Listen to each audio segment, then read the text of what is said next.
Hello, welcome to Unicorn Princess Tarot. So, ito yung rating natin for collectives. Take only what resonates. Hindi po ito magre-resonate sa lahat. So, kunin mo lang yung mga messages na magre-resonate para sa'yo. Kung hindi mag-resonate sa'yo, okay lang yon. May mga next readings pa naman tayo.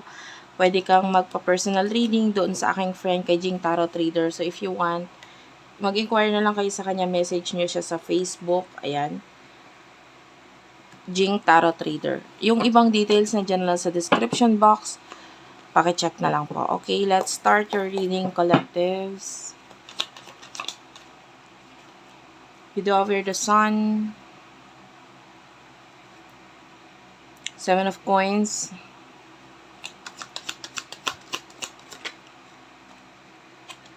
Six of Wands. And the Tower. Situation ngayon, you do have the Chariot.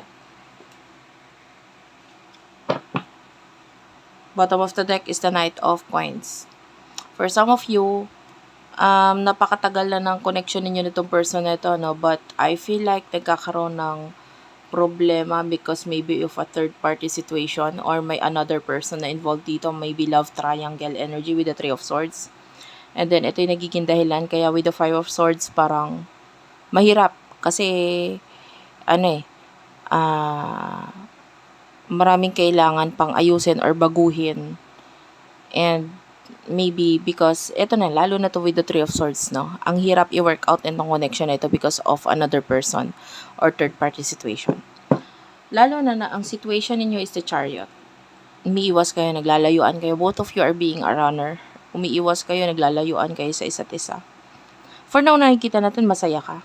Masaya ka kasi nakikita mo na unti-unti mo na naabot yung mga pangarap mo. Yung iba sa inyo, pwedeng may mga achievements. Nakikita mo may mga bagay na nagbubunga para sa'yo. Like maybe yung career mo. Ayan. So, nakikita natin, you are ready na kunin kung ano man yung bunga nitong I feel like success na ito para sa'yo. Yan. So, nakikita natin masaya ka na regarding dyan sa bagay na material things. More on material things. Pagdating sa person mo, the Six of Wands and the Tower, nakikita niya kung ano man yung ending na nangyayari sa inyo. Pero wala siyang ginagawa regarding dito. With the Six of Wands, I feel like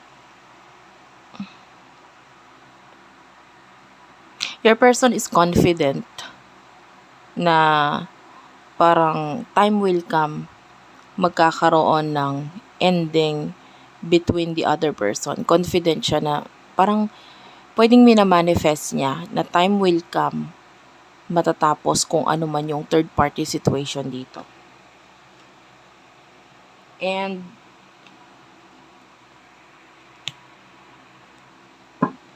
alamin natin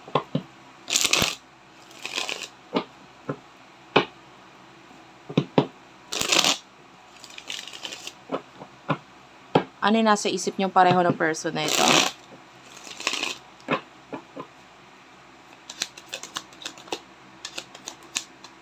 So, nasa isip ninyo, you do have the Queen of Wands, the Five of Coins, and the Queen of Coins. Regarding your person, King of Wands, Page of Coins, and the Knight of Coins, and we do have here the Wheel of Fortune, Mutual Energy,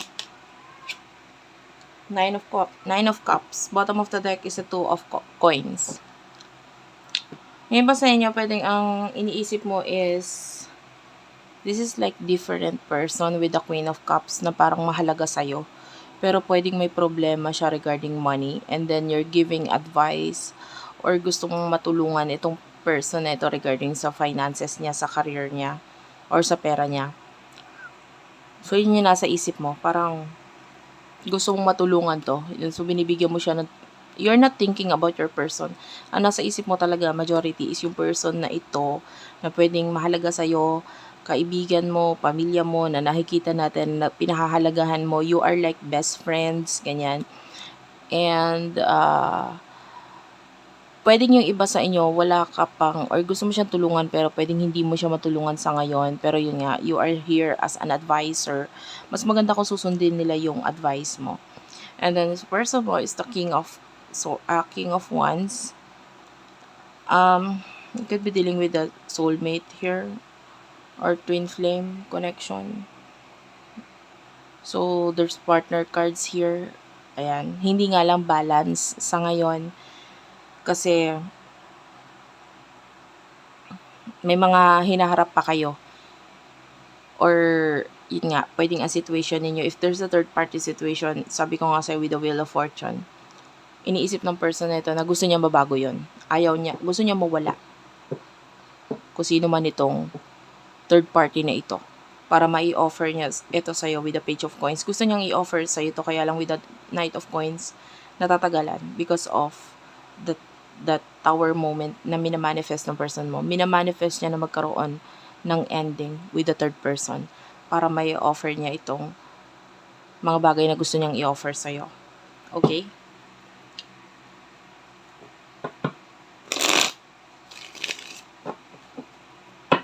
Emotions ninyong dalawa ng person na ito, spirit guides, angel guides. Emotions ni collectives and person niya.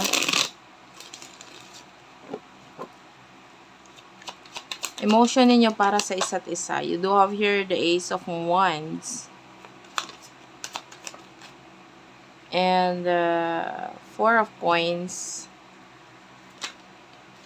The Temperance.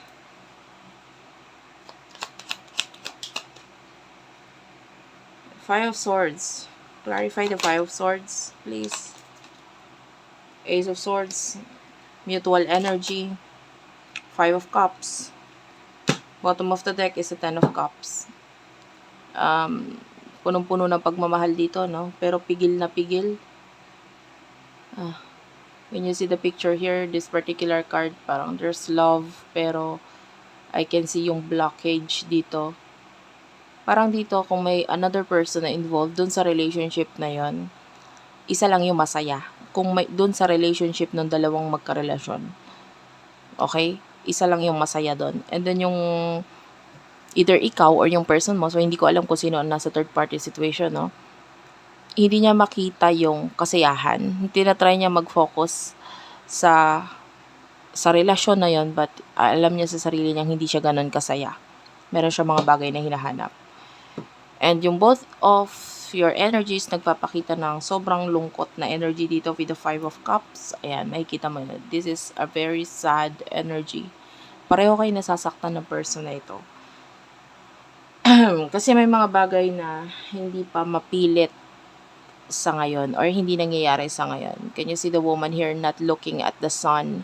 So, hindi talaga ninyo makita yung mga bagay na makakapagpasaya sa inyo ngayon. Which is, I feel like pareho kayo na nalulungkot. Kasi hindi nyo makita yung isa't isa. Ang emotion mo sa kanya is the Ace of Wands. A lot of passion. Pero iniisip mo yung sarili mo with the Four of Coins. 'Di ba? Nagfo-focus ka na lang sa realidad. Nagfo-focus ka sa finances, sa career, sa pag-iipon. So, this is you. Focusing on material things. And then yung person mo, emotions niya with the Temperance, noon pa man, mahal ka na niya. Nasasaktan nga siya. Noon pa rin masakit na para sa kanya ito. And with the Five of Swords, nagagalit siya. Nagagalit siya kasi feeling niya, with the Ace of Swords, na manipula. Either siya, kung nasa kanya yung third party, either na manipula siya, so nagagalit siya kasi feeling niya na manipula siya ng person niya. Or kung nasa iyo yung third party situation, nagagalit siya kasi feeling niya na manipula ka ng person mo nakakonect dito. Okay? So, I don't know kung sino may person sa inyo. Take only what resonates. So, what will happen? Future actions. What will be the future actions here? Future actions, you do have your Six of Cups, Two of Cups,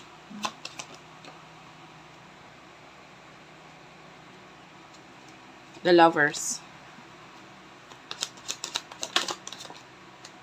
3 of Swords, King of Swords, 10 of Wands.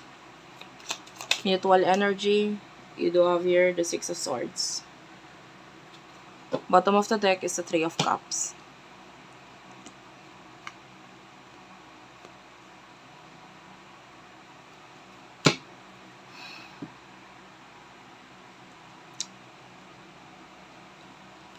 Yung iba sa inyo, high chance na kung nasa iyo yung relationship na yan with the 2 of Cups and the Lovers. I see a lot of love, especially with the 6 of Cups. Yan. Nakikita natin na magfo-focus ka sa relationship or guys, kung hindi ikaw itong may karelasyon, this could be the energy of your person, ha? Kung sino yung may relasyon. Nakikita natin na mas magko-concentrate na lang dito sa love or sa relasyon na ito. And I can see sweetness sa inyong dalawa ng person na ito. At maybe mga pangarap sa bawat isa. I can even see marriage. Magandang relasyon, sa totoo lang. Wala ko nakikitang mali dito because I feel like kung meron mang mga sitwasyon na nangyari na tinanggap na lang. Okay? And kung ikaw, or kung may feeling na naisahan, or na manipulate, parang ang nasa isip mo na lang is, ginusto mo na lang din, kung ano man yung nangyari. And nakikita natin na masaya, magiging masaya yung relationship na ito in the future. So, regarding your person, there's a lot of heartbreak and pain with the 3 of Swords. Siya yung nasasaktan. Kinakaya niya, pinipilit niyang kayanin, pero masakit para sa kanya. Nagkakaroon ng ending kasi wala naman siyang choice kundi ang i-end, kundi ang lumayo, kundi ang umiwas. Pero mabigat, mahirap sa loob niya ang umiwas at kalimutan ka because you are the person of his dreams. Ikaw yung pangarap niya, ikaw yung gusto niya, ikaw yung sana niya. Alam mo yun. And with the 6 of Swords, I can see that both of you will be moving on sa connection na ito. Yan, mag-move on. Kasi wala naman kayong choice eh. Lalo na kung may ibang, another relationship dito na involved. So, wala kayong choice but to move on. And, both of you gusto pa rin ng reconciliation with the world and the 3 of Cups with the Strength card. Matindi yung pagkagusto dito sa reconciliation na ito eh. Pero, nandun yung, wag na lang. Parang ganun. Gusto ko ng reconciliation sa'yo, pero wag na lang with the Queen of Swords. Tigilan na lang yung paghahangad ng reconciliation na yan with the Hermit. Mag-focus na lang ako sa sarili ko with the Death card. Okay? So, yeah, some kind of ending ang nangyayari sa inyo in the future.